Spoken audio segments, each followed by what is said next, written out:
Welcome, guys, back to the I Love Wrestling podcast. I'm your host, as always, Justin Woolwine, and we are welcome back, Mr. Axel Rico. How we doing, man? Woo! Feels good to be back. I'm feeling great. A lot of things going on, and a lot of things have happened since we've chatted. So it's like a lot of things, overall, all in all, a lot of things. But before we dive into that, I'm gonna take time to do two things. One, put you over, and then I'll give you your time to put yourself over. But I just want to say, I would not have found the world or the this area of um, professional wrestling independent scene without you. I want to say thank you. You gave me the start to get my Chicago indie scene journey started and opened my eyes to a wide variety of people that I Mhm. wouldn't have met or had the privilege to talk to without you. So thank you so much. Of And course. you were one of the most genuine human beings I've had the pleasure of meeting throughout this 6 7 months I've been doing the podcast. So just thank you, 100%. I can't express how important you've been to the podcast, whether it's on it or behind it. So thank you. Of course, man. Like I think during our first conversations, I talked about like how we're just artists, trying to push our craft and spread our craft. And, if there's anything I can do to help out, with what you need, I'm so happy that you've reached so many people. I apologize for half of them if they sucked, but no, but I'm happy to always help. I'm happy to see you still doing it, like 7 months, hopefully turns into a year, hopefully turns into 2 years, and then who knows what the next step is. I hope we both keep growing. So let's keep doing it. And I'm happy to have helped out and been a part of it. You know, I it's crazy because when I look back and think about it, before our last conversation, our last conversation was part of my old channel that I Mhm. had, and since then I've kind of rebranded, and as of yesterday, we hit 20,000 subscribers. So the growth has been Yes. crazy, and like I said, I couldn't have done it a lot of it without your support. So thank Yeah, you. yeah. So once you make your first million, I'll only take 10%. That's all I Okay, have. okay, we might be able to make that work. We'll put it on paper. That's it. Yeah, yeah. I'll get my lawyer Eric Schultz on it, and then we'll start talking afterwards. Sounds good. Schultz is a little rusty. Maybe we'll make sure the paperwork's right. That's true. I am seeing him tomorrow at Galley, so maybe I can test up his chops on the legal documents. Okay, okay. Uh, as far as where we can find you, I'm gonna guess it's easiest to figure all that out on your social medias. And where can we Absolutely. find that at? Absolutely. I'm on the Facebook. I'm on the Twitter/X. I'm on Instagram. I've got the email at Book Axel Rico. Of course, if I've got all that information on each one of the socials, so add me on that. If you want a shirt that I haven't made in a long time, you go to of course, the Pro Wrestling Tees shop. I am probably after July going to be putting out a new one, so watch out for that on the socials. But yeah, just on the Instagram, X, Facebook, all the good social media webs. Perfect. The first topic I want to touch on Mhm. is I didn't realize how fashionable you were until I started seeing you come out with all these fantastic comic book Power Rangers, all Oh the whole yeah. nine inspired gears. So where do you get all this inspiration from to get the new gears coming out?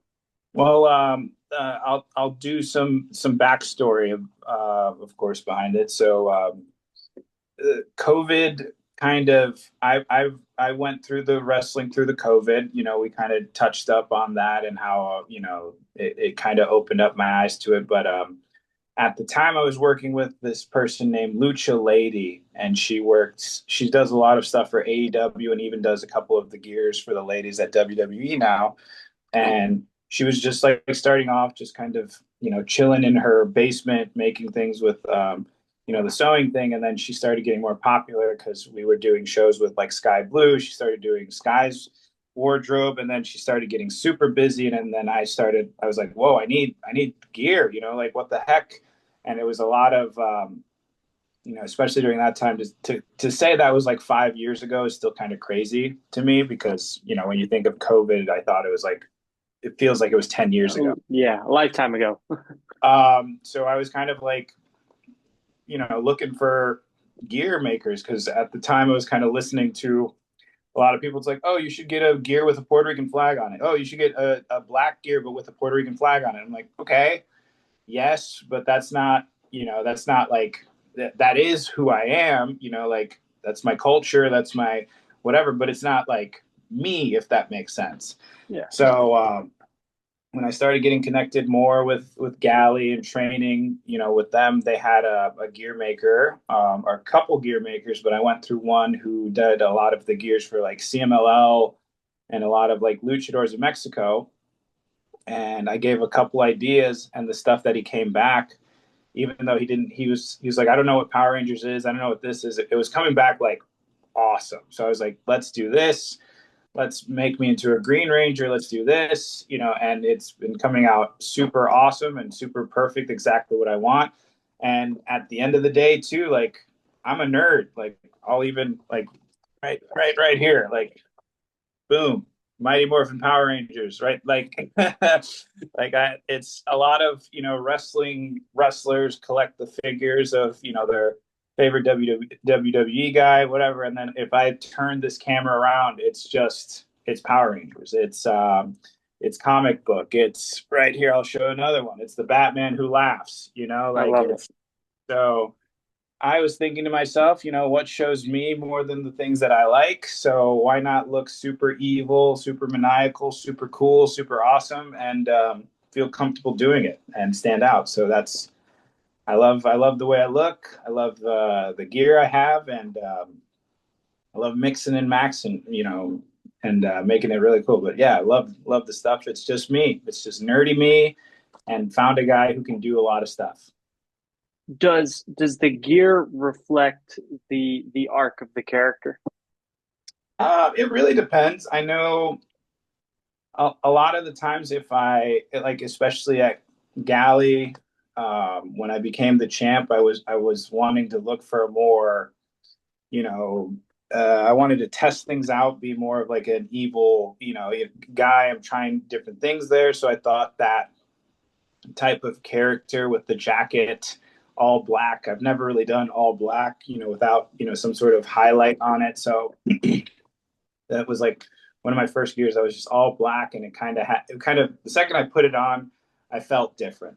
When I Mhm. put on like the green Power Ranger gear, I feel different. When I put on the Venom, I feel different. So I'm really like trying things out now, and like I'm enjoying it a whole lot because I like to say like it's really even though I am, I'm playing, I am Axel Rico. I'm playing myself, and I'm being honest. I'm not a bad guy. I'm not a good guy. I'm just honest, and I'm reacting to things that have happened. Like at Galley, they used to boo me. Like every time I'd speak on the microphone, kind of like a Dominic Mysterio, they wouldn't even let me like speak. They'd just be like saying the bad words in Spanish. They'd be saying boo boo boo boo boo boo boo. So I kind of just like naturally turned into, like if you guys hate me, I'm going to just keep doing things because I'm winning. I'm obviously very good. I'm the number one, the mundial, the champion of the world there at Galley. So I'm just going to keep doing what I'm doing. And then at CSW, like I was like wanting all these lights, and I was thinking of all these ideas.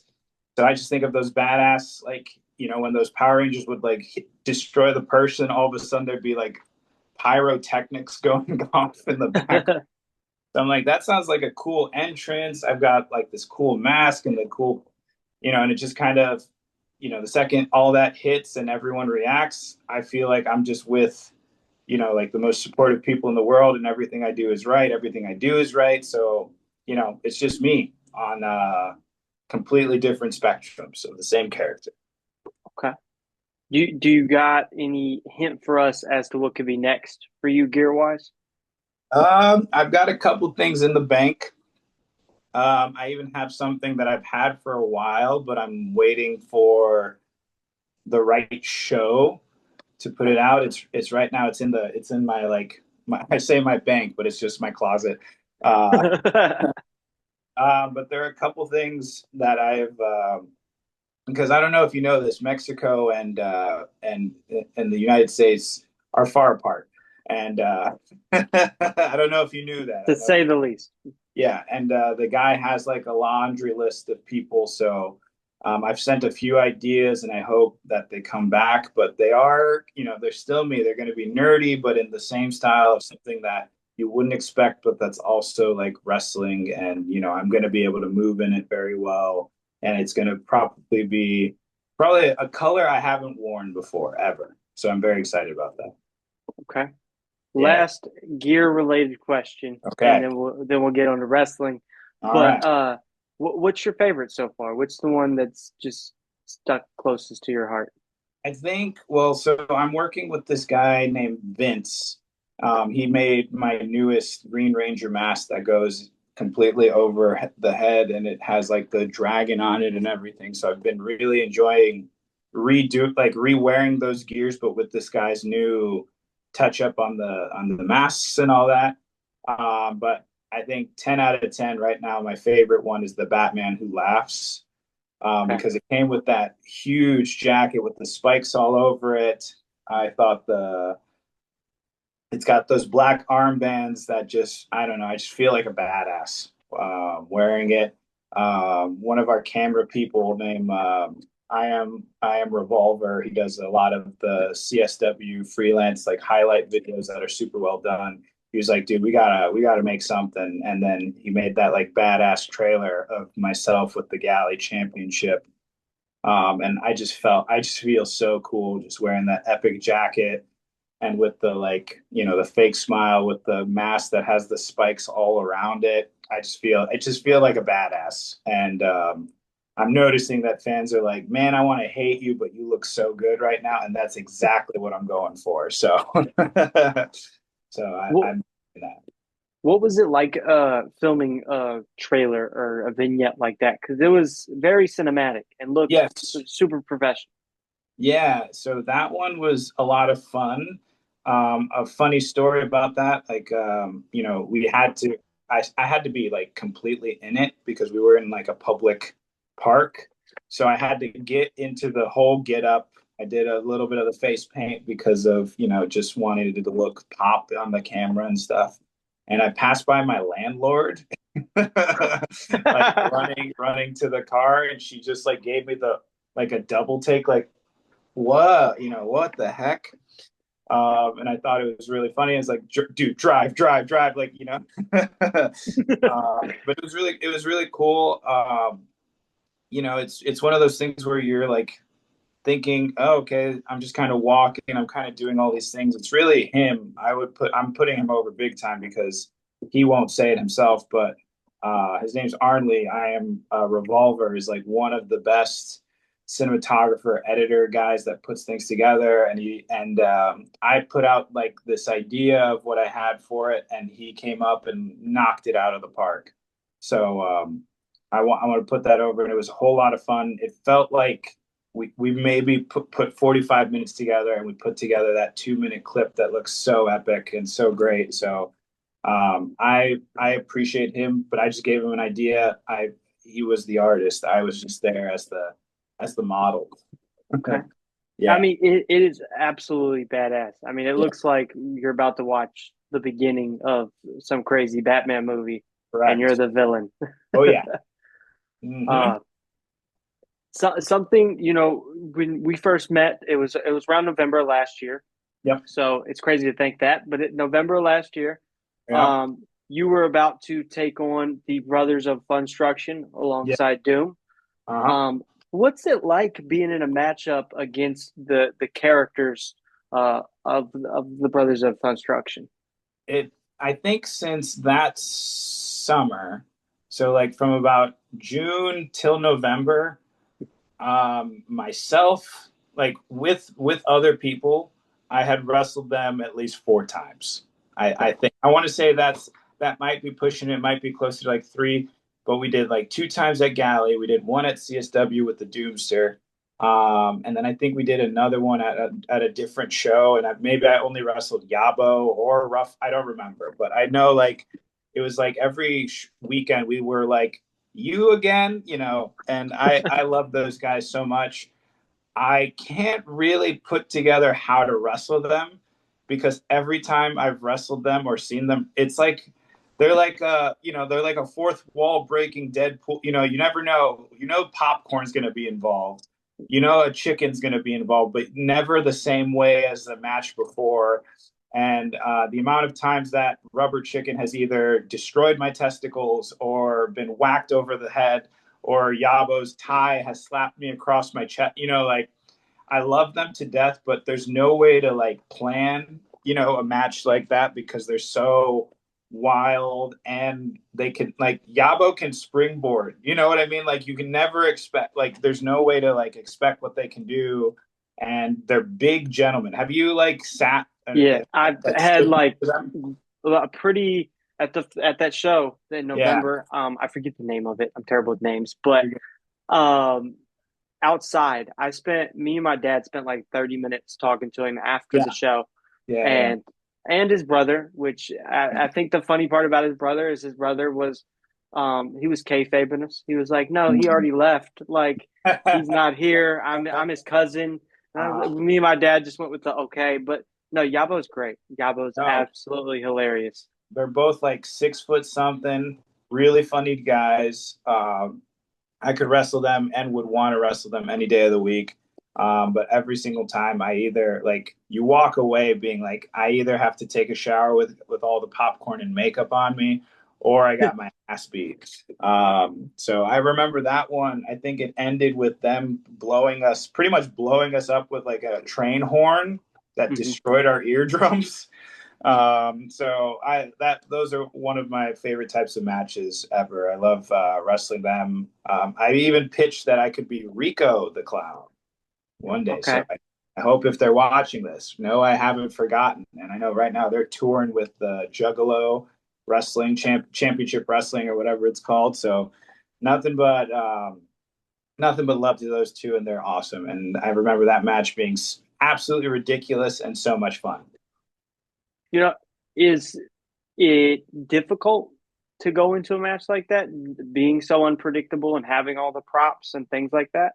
I mean, of course, because like, especially characters like that are over the top and they're wrestling in size 27 shoes or whatever it is, it is difficult to put together because, but it's not difficult in the sense of like it's challenging. I think it's difficult because you want everything to be the best, if Okay, that makes sense. So like if I get hit by this chicken, I want to get hit by this chicken way different and better than anyone else that has been hit by the chicken, or not gotcha. expect it the best, or like look down all of a sudden, what chicken, and then my testicles get destroyed. You know what I mean? Like I that's how I would see that it is like different and challenging, but not in the sense that it's like, oh man, this is so difficult to put together because it never is. It's just we want to every time I talk with them because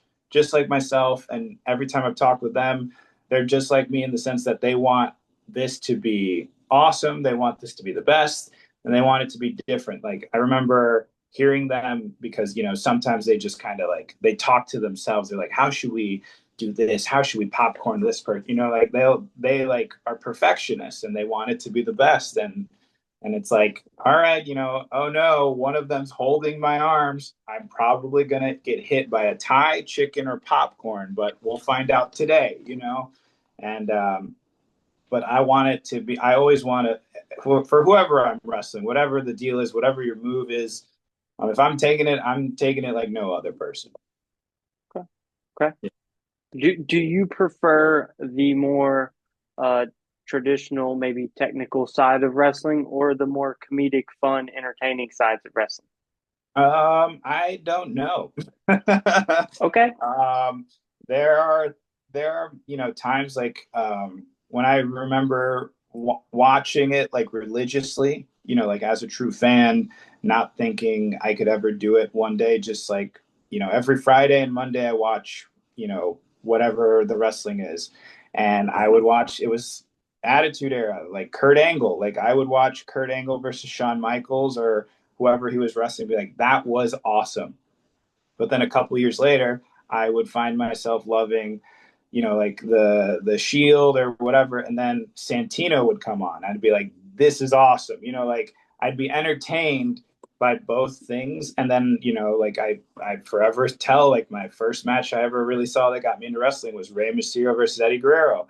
And it's like high flying, nonstop action. And like, this is awesome. But all three of those matches I would consider like, I would love to do something like that. I would love to do something like that. And I would love to do something like that. So I don't know if I have a preference. I just kind of see, I've noticed that, like when I go into a show, if I know like who I'm wrestling, I'm kind of putting myself like, okay, they do more comedy, or maybe they're more technical, or maybe they're more, high fly flippy. I kind of like, like put that, it's like that part of the athlete is coming out today. This part of the athlete is coming out today, or maybe a mixed bag of two. So it's not that I have a preference. I try to like be able to work with everybody, kind of like how I mentioned before. I want everybody's thing to be the best. I want them to take my shit the best. And I like to mix it up and be able to be able to do anything at a show. Gotcha. Yeah. Um, at the end of last year, December last year, CSW kind of had their blow off event um, Yes. in Elmwood Park. You Yes. were in a fatal four-way tag team match, Sure. yourself and Doom against three other teams. I'm Yeah.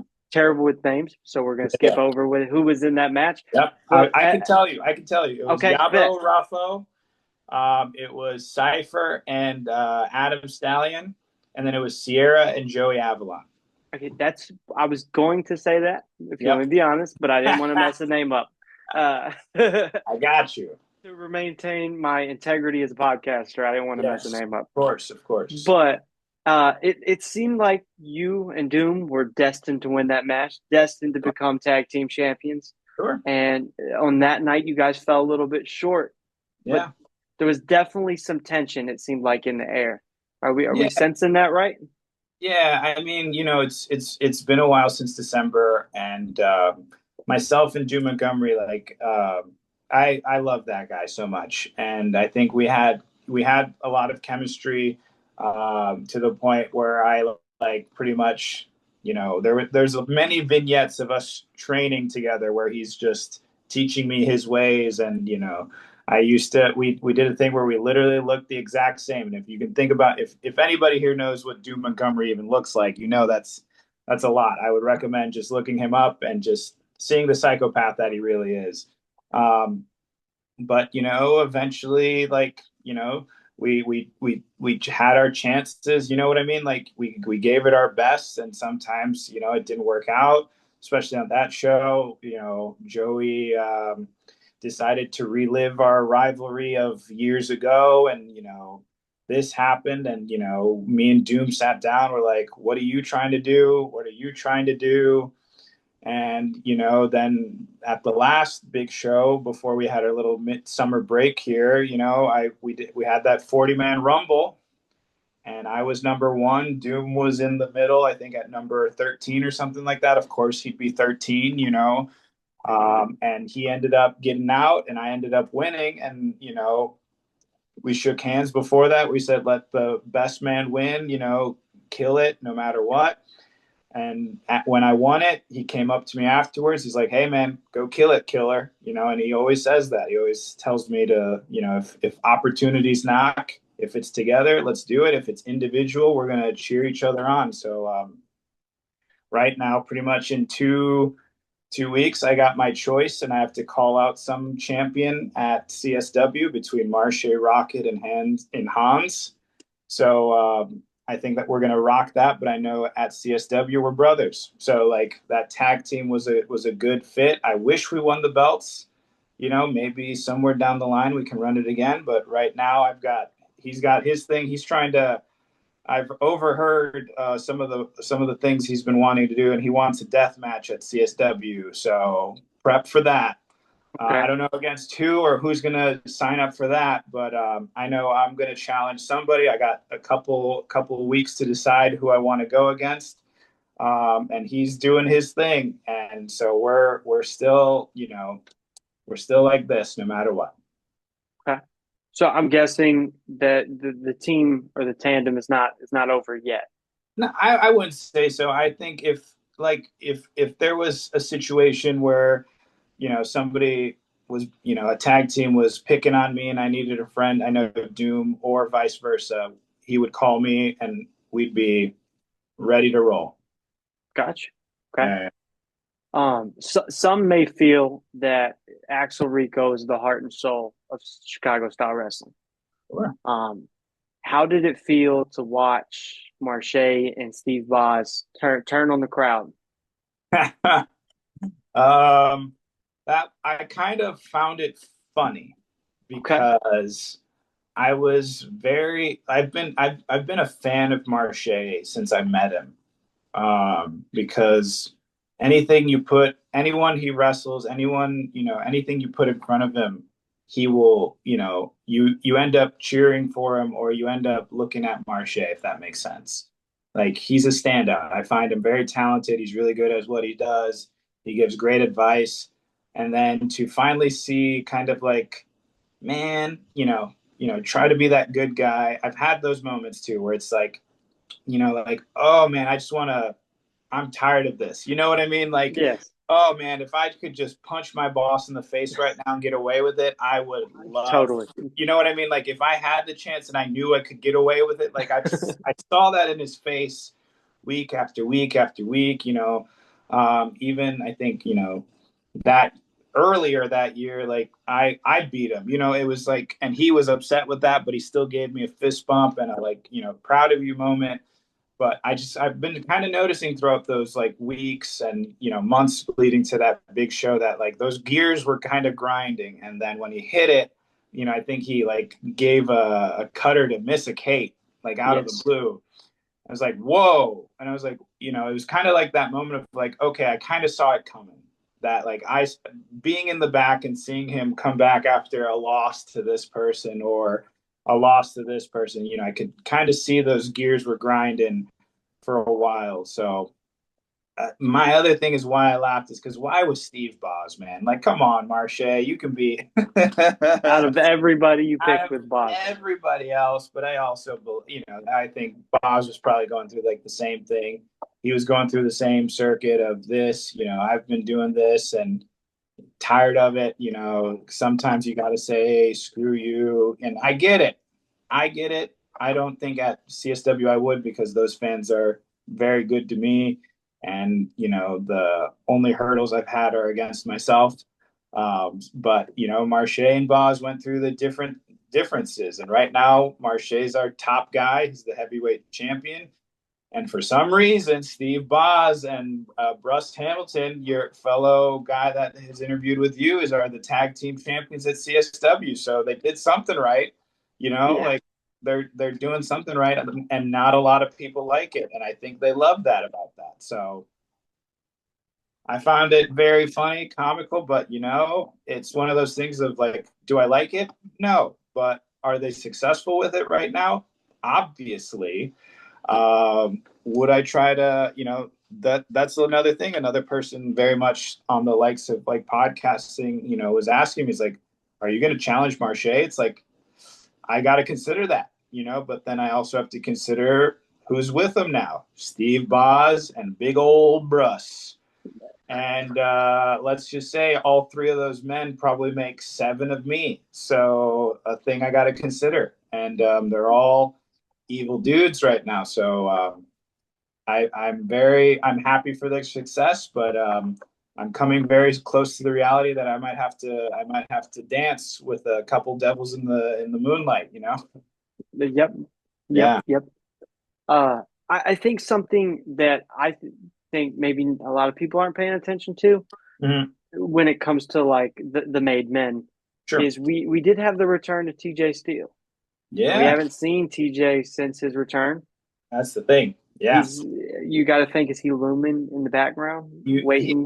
He always is. I think he always is. He has been since I've been there in like 20, when I started doing shows in like 2018, whatever. He's always been there. He's always in the he's CSW. He's got it like, in what's it called? Like red ink where you can't see it in the flesh, but it's Yep. always he's always got it on his mind.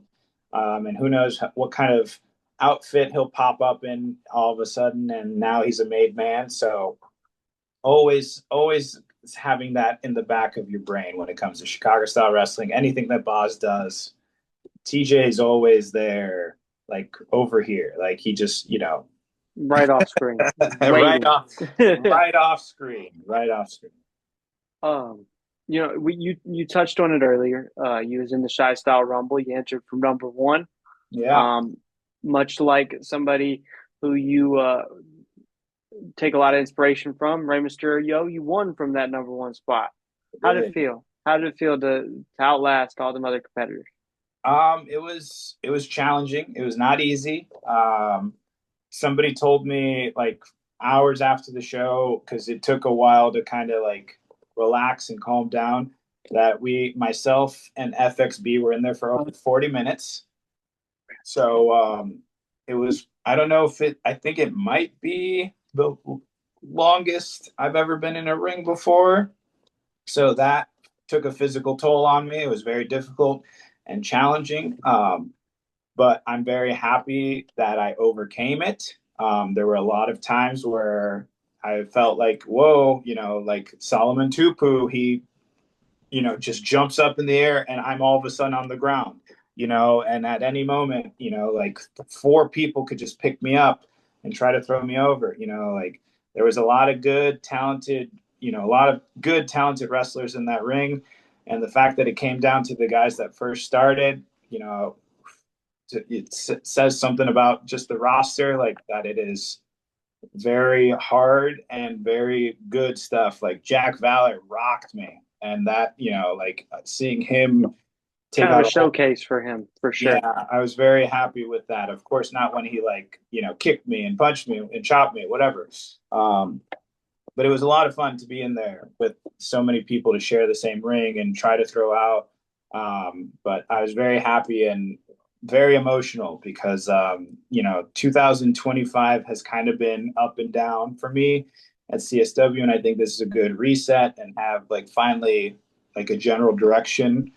But right now, I get to choose the direction, so it's going to be a wild rest of the year, and I don't know what else to expect. I'm very happy with that Rumble, but it was very difficult and hard work, and it all paid off to be that lasting after 40 minutes after that crazy, ginormous Rumble.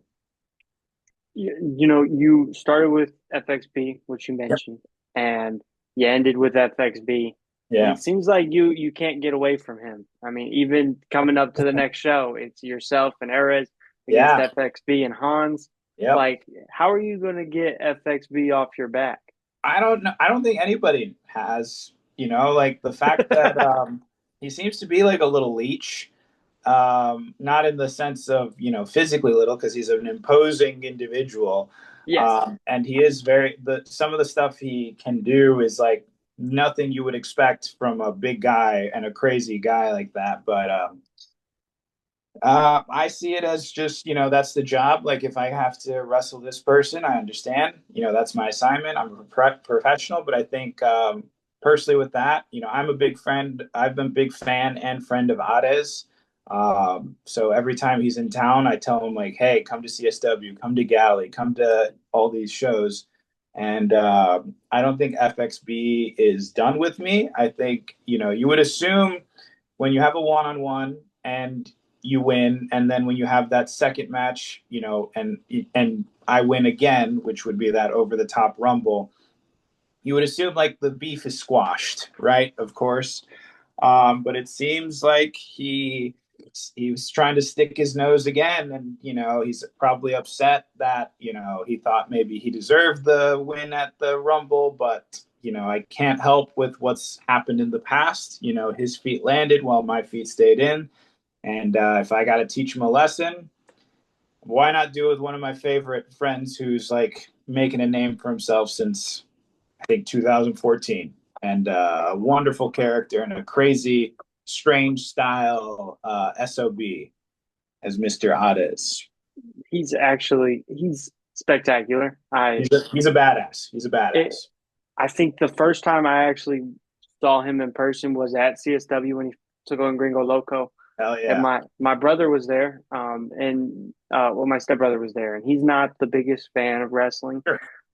but that match it stuck out, and I remember afterwards because I was telling him, hey, I know a lot of the guys that are here. Like, if you want to meet somebody or talk to somebody, I'm sure we can figure that out as we do after CSW shows. We all talk to you guys. Yeah. And that was the one guy he kept being like, "Can I talk to him? Can I talk?" And he wasn't there. I think he had to go to House of Glory. Actually, it was the reverse. He went It to was House of reversed. Gold Okay, first. Then he came same night and came did to that main CSW. event with Gringo, and then he had to go immediately to the airport to go Yeah. somewhere else. So Okay, that guy's a professional and he's a badass. He did two main events pretty much in the same night, which is which is great. crazy. 45 minutes apart. Yep. It's insane, and they're not like if you watch his matches, it's not just going through the motions. There's Oh no no. way to just go through the motions with his style. So hats off to him. He's Yes. phenomenal. When he says king of strange style, he is the king of that for a reason. Absolutely. Absolutely.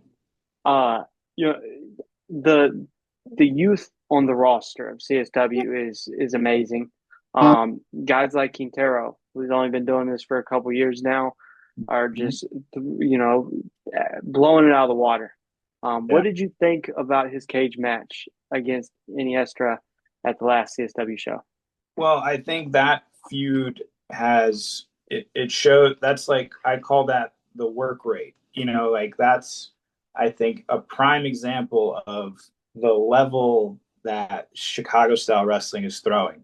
Um, because him and Victor, first off, at the that first show we were talking about where I did the quadruple tag team, whatever, and they almost killed each other and almost killed each Scary. other, in a scary match. And then, you know what? Why not 6 months from that day do it again in a cage, to finally tell who's the better man and all that with a real fire in their rivalry. It showed, one that it was like very real, very emotional, and that these guys could, two like throw everything at each other for just the CSW fans was awesome to see. I thought that cage match was really cool.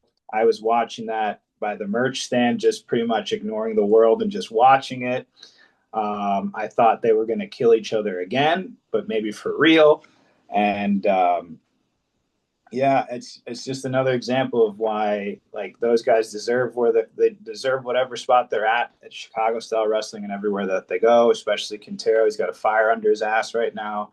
Love him to death. That guy, I saw him on his first day, and I'm seeing him today, and it's like two different, completely different people, and I'm so happy for him. And that, like you said, all of the youth right now of Chicago style wrestling are following in the steps of the guys like I hope like myself that and all these people that are like showing that we're giving it our all. And I see they're just looking that as an example, and I hope taking it because of course Eddie Grayson is hurt right now, but I know he's only thinking about getting back into the ring because of everything that we're doing and what we've done. So everyone is, I think, is just looking at the guys right now that are taking it so seriously. And now I hope they're looking at Rafael Quintero and the ones before, coming up, after them are looking at them. And it's because, I always give a SHIT.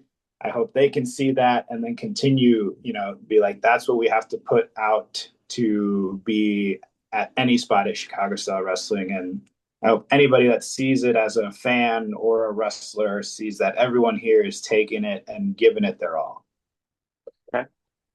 We spoke about Inestra. You made your House of Glory debut alongside him. What was it Yeah, like to get on that stage? that was the most, how do I say this in a nice way? The most ridiculous day ever.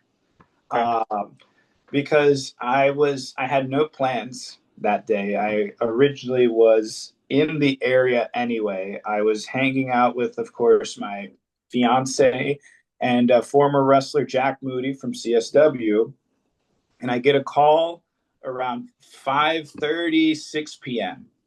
from Iniestra saying, "Hey, you want to go to House of Glory and wrestle and make your debut there?"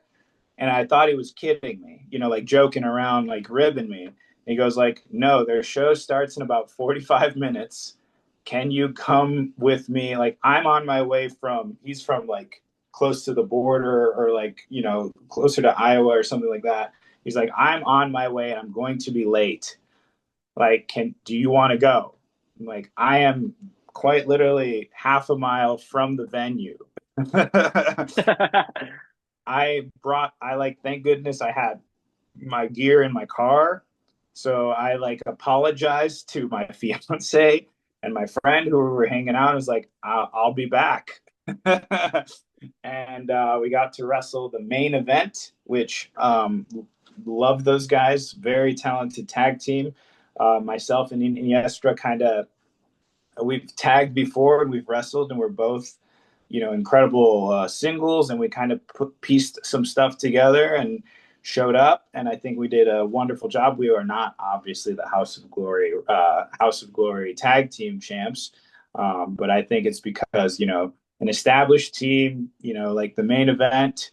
If we had a little bit more time, I think if we had like a week or a couple days to heads up, prepare. I think we could have done some more damage, because the crowd was hot and everything. No matter what, the crowd was hot. The show was great, and we all killed it. But I think we just had a couple, like a little, like we had this much. If we just had like a little bit, I think we could have got it. We could have got it. But that was a lot of fun. I'm very proud of that day and just piecing something together. And good crew of people, great crew of people. Do we see you back at House of Glory? Hey man, if the phone is open for House of Glory, and if I'm ever heading to New York, whatever, I know who to hit up, and I know I'd love to do that show again, because I saw their highlights in Puerto Rico, and that's a dream of mine to wrestle in Puerto Rico. So I'm keeping them on my radar. I became a huge, like a bigger fan of them when I was part of the show, because I am a huge fan in general for Rich Swann. Anywhere he goes, I like respect, and the fact that he was there and had been there, I'd like, okay, I love that. But then when he was there with all the people in the back, the producers, the other wrestlers, everybody was super cool, super awesome. So I had a lot of fun, and I would definitely go back. I got a fun Rich Swan story actually. I have a He's been few. I have a he's been on few. the podcast. Really? But how that set up, it was funny because I went to Monroe, Michigan Okay. for IWR Rhino show. Okay. And he had like a convention going on. Rich Cool. was one of the guys there signing. And my dad kept being like, go talk to him, but he had a line, and I was like, I'll wait until there's nobody over there. Sure. So it's easier to talk business. And I've had Jake Christ on the podcast, who's like Cool. best friends with Rich. Yeah. And I saw Jake on one side of the building, and I was like, Dad, I got to go say hi. Like, I've never met him in person, but we had a great conversation. I walk over there, he disappears, and he's over there talking to Rich on the other side of the building. Of So course. I took the initiative to walk over there and just stay high, like shake hands, show face. Mm. And Jake kind of put me over. And he's like, "Hey, like I've been on this podcast, great podcast." I didn't think Jake would remember me at all, but he did. And like Awesome. 5 minutes later, Rich sees me. He's passing to go to the bathroom. He's like, "Hey, kid, you got the podcast, right?" And I'm like, "Yeah." And he's like, what are you doing May 20th?" And I was like, it's my birthday, so nothing. And he's like, hit me up. We'll set up a time. And then Nice. just walks off. Cool. That's him. I loved it. And I wasn't, my That's dad a was great like, guy. that's crazy. And I was Yeah. like, it's a hell of a birthday present. I can't Yeah. disagree. I met him post COVID when AAW started coming back, Okay. and he has the best Stone Cold impression I've ever heard from a single human being. And this is when he had like the dreadlocks and all that going. Just a funny dude. We like were just watching the show very much at the same place in the Logan Square Auditorium, but during the AAW days, and we were just talking. talking shop, and we were just messing around, saying like, "Whatever happened to RC Cola?" And he comes up to me, he's like, "You know what?" Axel, he grabs me on the shoulder. He's like, "We should buy RC Cola, and we should like rebrand it and make it popular, just like Coca Cola."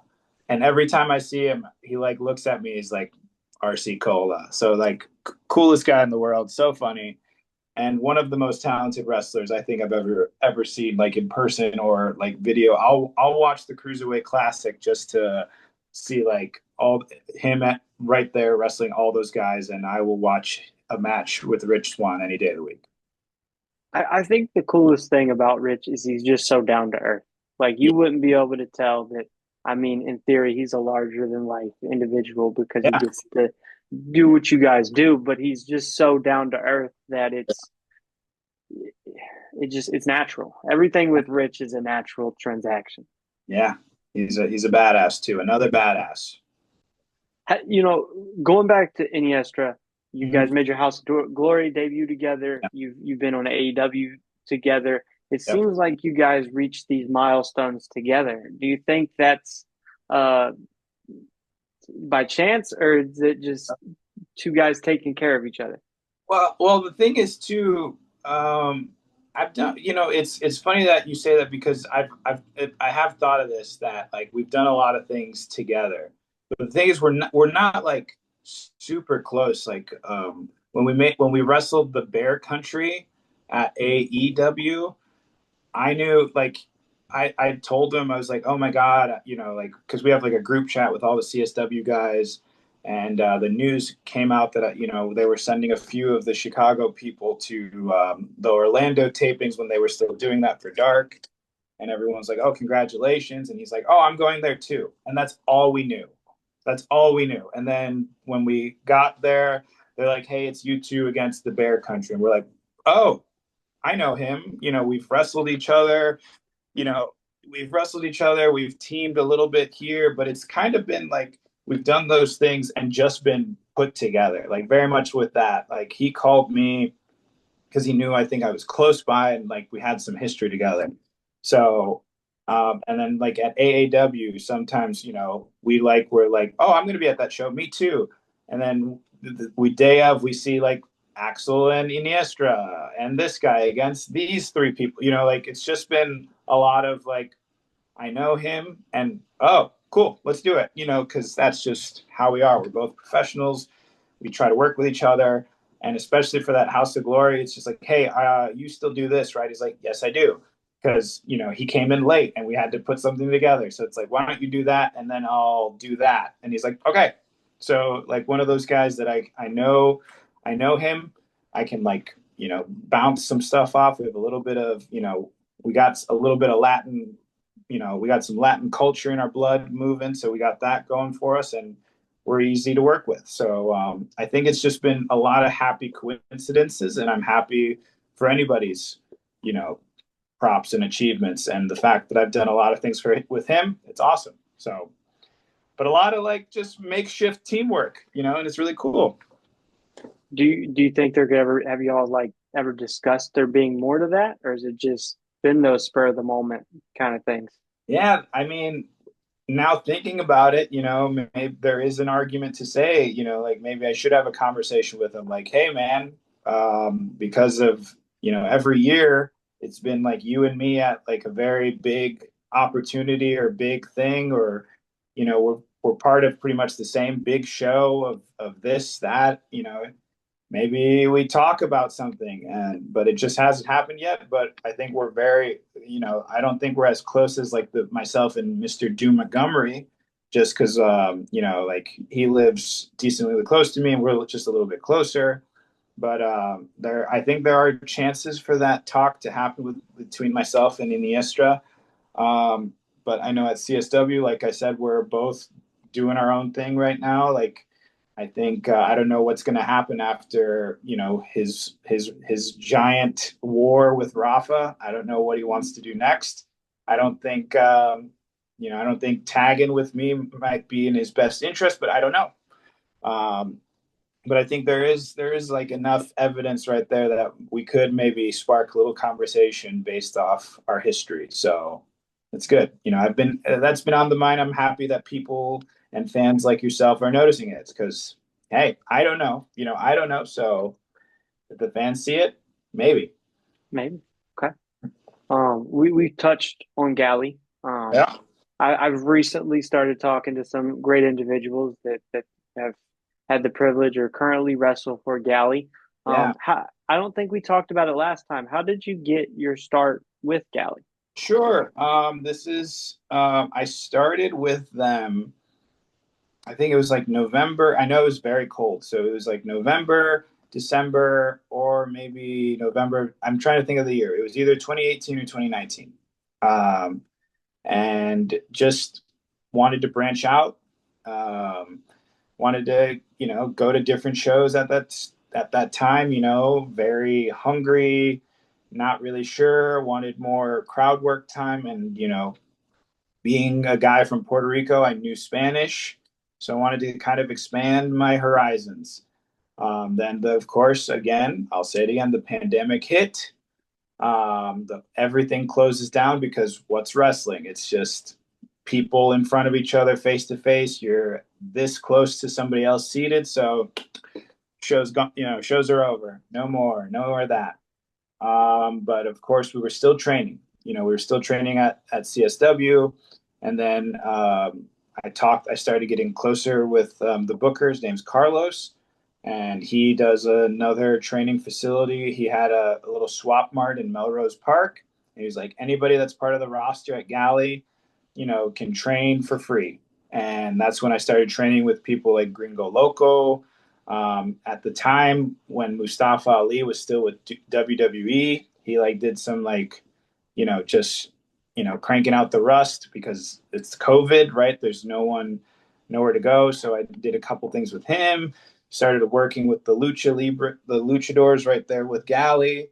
And then a lot of the people like Galley was the first. I don't know of Illinois in the whole, but in the Chicagoland area, Galley was the first promotion to start running shows. And when that happened, all these big time, like I used to be with AAA, I used to be with CMLL, like that's where I met Ades.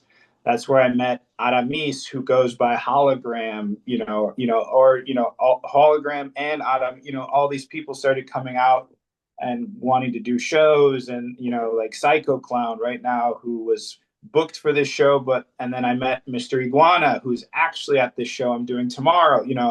They're trying to do all these shows, in the Chicagoland scene, and because they were bored as we were. Like that's when I met Laredo Kid. That's when I met Bandito and his brother Gravity, because Galley was opening up shop and people wanted to see wrestling. People wanted to wrestle. So it was really cool. And tomorrow, I don't know when this podcast comes out, but July 6th, it's Mr. Iguana's like last indie galley show until whatever. So he's going to be there tomorrow in Waukegan, Illinois. I'm very excited to be a part of that show and to see a good friend that I used to wrestle pretty much every other week with, at Galley. Um, but yeah, and that's how I started with Galley, and now 4 or 5 years later, I am their campeón mundial, which means I'm the world champion. So it's been a ride. Um, Big shows every single time. The connections that Galley has with helping with my gear, and just the amount of lucha I've learned, and luchadors, big time luchadors, is really awesome. So love Galley. What was it like for you to be able to win the world championship there? That meant a lot. I know we touched upon it at the last one, where the winning the Chicago style wrestling belt was like, I finally did it. I checked that box off. And Galley slowly became, at first it was a little awkward because, if you go into a new school or a new anything, it's, you kind of got to get used to the people, used to, it slowly Feel like became the new home. kid. Yeah, yeah, I was the new kid, right? New kid on the block. And I had to show them I was a keeper and that I was taking this seriously, and that, so it was like the same thing.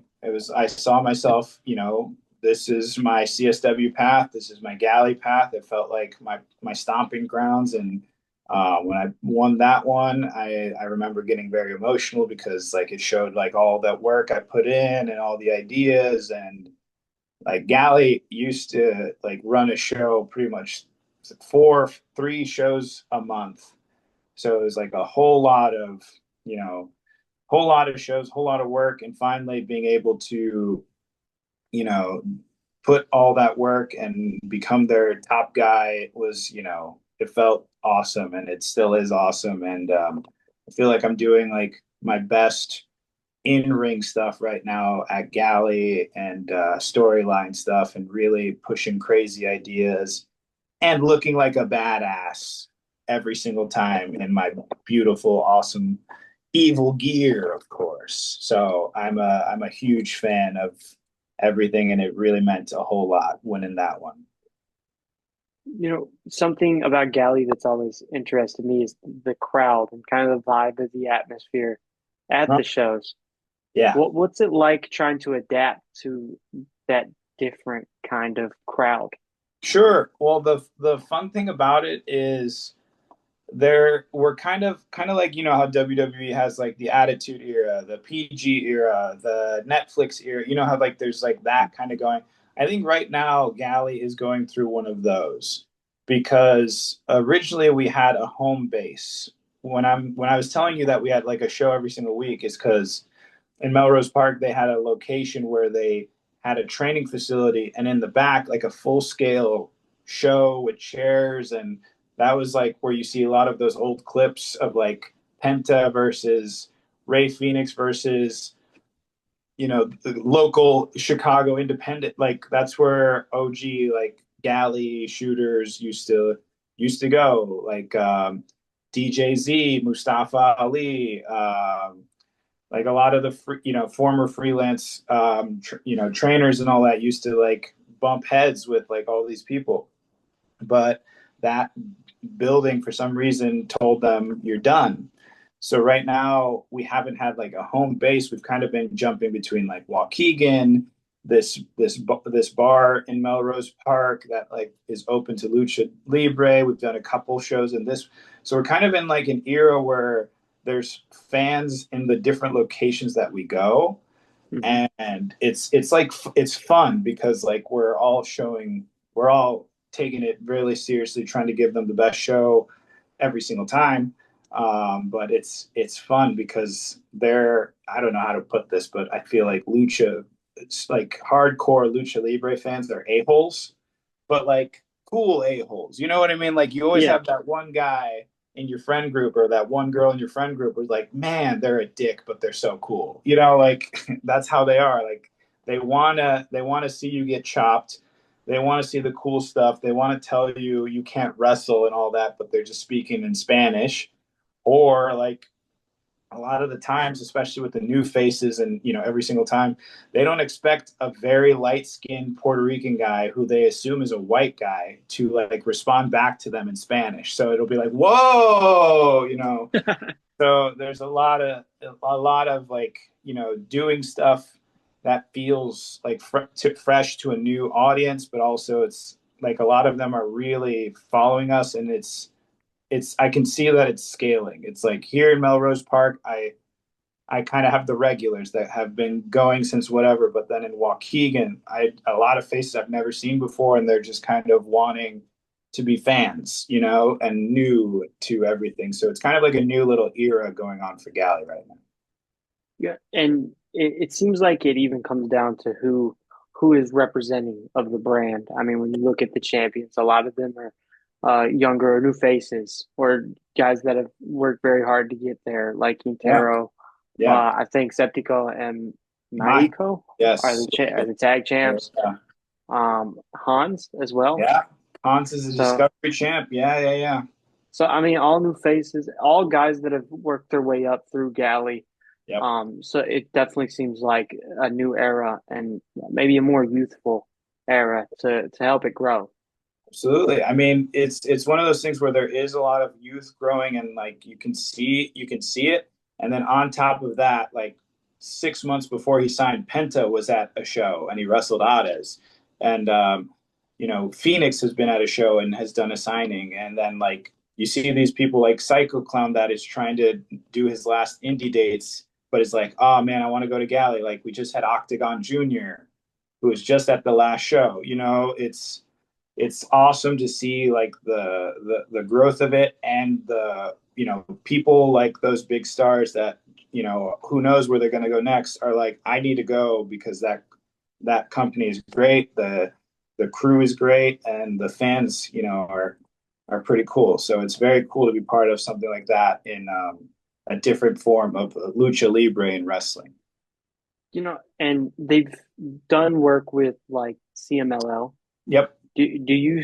Could you see like Galley taking that trip to go down there and do work with CMLL in Yeah. Mexico, I mean, even in Arena Mexico? sure. I mean, there have been talks.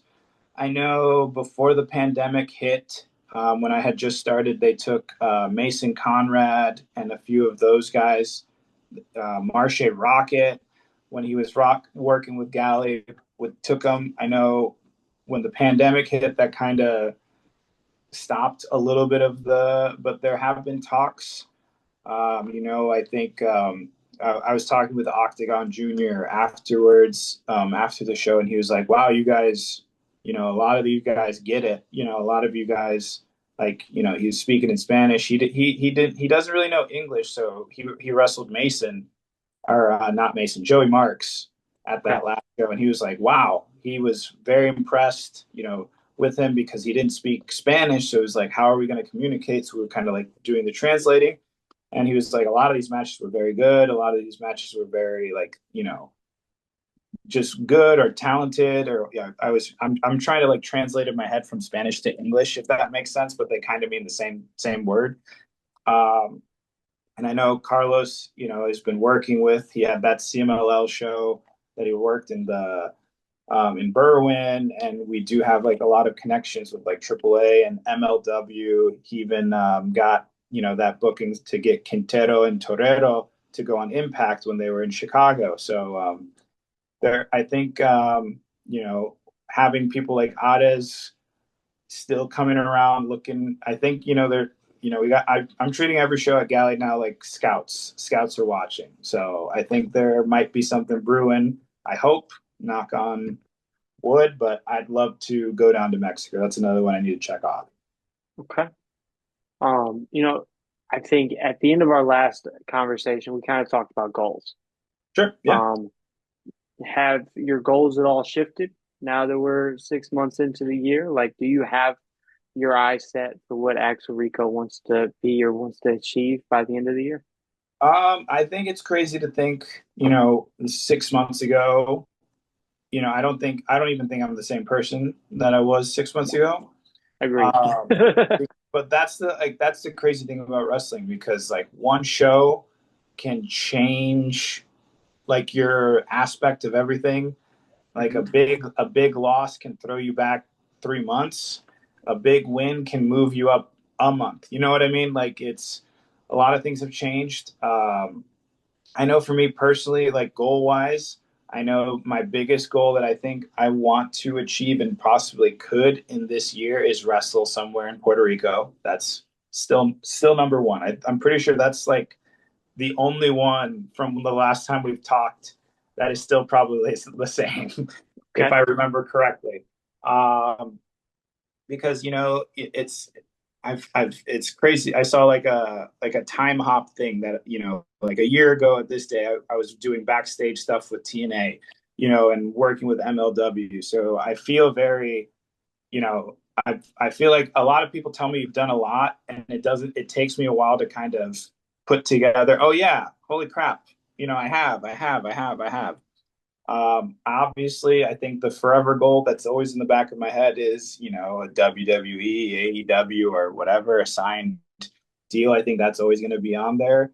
But, sometimes, things happen, sometimes setbacks happen, or opportunities can knock, and I just got to kick the door down when it happens. So that's always on my mind. But I know for right now, I want to really push this goal to wrestle where I was born in Puerto Rico. Um, and I got to get through July because I'm getting married. So I'm focusing on that. right now. But after that, with the stresses of family and wedding stuff, whatever, it's full speed ahead. You know, that's kind of where I'm focusing at. I'm keeping the, like, what is it, the check marks or whatever, how the goals people set, like this is your Yeah. 5 year one or the 10 year one, whatever. I have just goals that are just, you don't need them right now, but if they happen, yeah, I just keep them over here.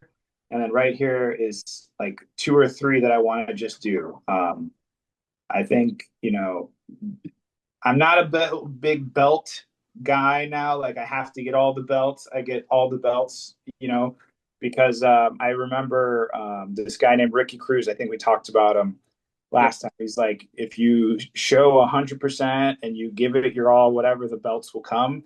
And very much, his words were correct, because I was talking to this guy that makes like, playing cards and like cards for like wrestlers, and he gave me this laundry list. I'm like, dude, oh yeah, there was, oh okay, and it turns into like, okay, I've been a tag team champ, I've been intercontinental or whatever mid champ, I've been a heavyweight champ, I've been a this champ.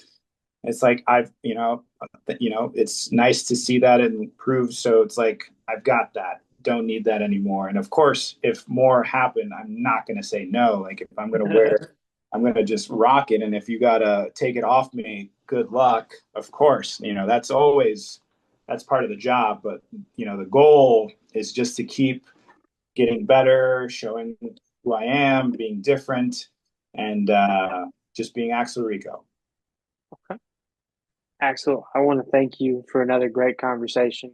I don't feel like we have bad conversations, but Nah, thank dude, you. because it's just a talk at the end of the day, right? Like, why not just talk? 100%. I'm not trying to like impress the world. I'm just having a talk with a friend right now, as if I would any other person. With that said, I just want to say congratulations. I know what it's like trying to plan a wedding. I'm in the middle of doing it myself. Yeah. It's not Oh easy yeah. to balance that with this and that. So Hmm. congratulations, and I hope all the success for you yourself and your fiance. Yes. I can't wait to see what you got next. Yeah, man. I know. I've planned shows with like my convention show that I've told you about with the Proving Grounds. I've helped put together like wrestling shows and put together, all these things. Nothing's harder than putting a wedding together. So this is very much one of those things that I'm very happy that it's happening, but I'm also very happy once it's over. Yeah, And then the I can wait. I can finally take that weight of the stress off my shoulders and kind of focus on, there's always like life stresses. Some of those things you can't handle or can't or not handle, but you don't see coming and they happen anyway. Like something happens with your car or something happens in your family. Those are the things you can't expect. And that stress is always just like right here, work, of course, and then of course what you want to do. But wedding is just like, it is just like holding me down, like I want to like go like that. So I can finally go back to like what was the normal. Like I miss my old stresses, like I'd rather like just go to a random show, which I just did with like Rob Van Dam, just like doing a random show like for after a baseball game, like I want to go back to just focusing on that and pushing my career. So very excited to get that stress off my shoulders so I can then focus back to 50-50 and like 50 life, 50 work, and then 175% of wrestling, wrestling, wrestling, wrestling. So very, very excited about that. I like I told you, I think it was off camera, but unfortunately, I won't make it to the next CSW show. But I'll One see you strike, all next you month. get. One I strike, look, I'm all gonna you have to get. use it. Like I said, if I want to get married next year, I'm gonna have to That's take this true. one strike. I take a strike. I get it, my friend. But Axel, I will. As always, I'm gonna leave the door open. Yeah, Part three has to happen because we have sure. such great conversations. Oh, Um, Set the time, set the place. We'll be here. yeah, absolutely, man. Like I said, anytime, anytime you ever want to chit chat, like a year from now, 2 years from now, 6 months from now, I'm always down to chit chat as long as, I appreciate you, like, working with me. I know I've been very difficult to reach out to because of planning wedding, planning wrestling, planning show, doing this. It's been pretty hectic right now. I know the last time we were supposed to meet, I was telling you off camera, I had to go to Puerto Rico for 24 hours. And it's like that thing just kind of happened, but we still It made it happened. today. So I'm happy to keep doing it. Like I said, if you ever want to just have a little chit chat every 6 months or even a month, I'm a completely different person. So anytime I'm happy to chit chat. Sounds good, Axel. I will leave this off at see you next time then. Oh, absolutely, man. Who knows who knows where I'm going to be next time?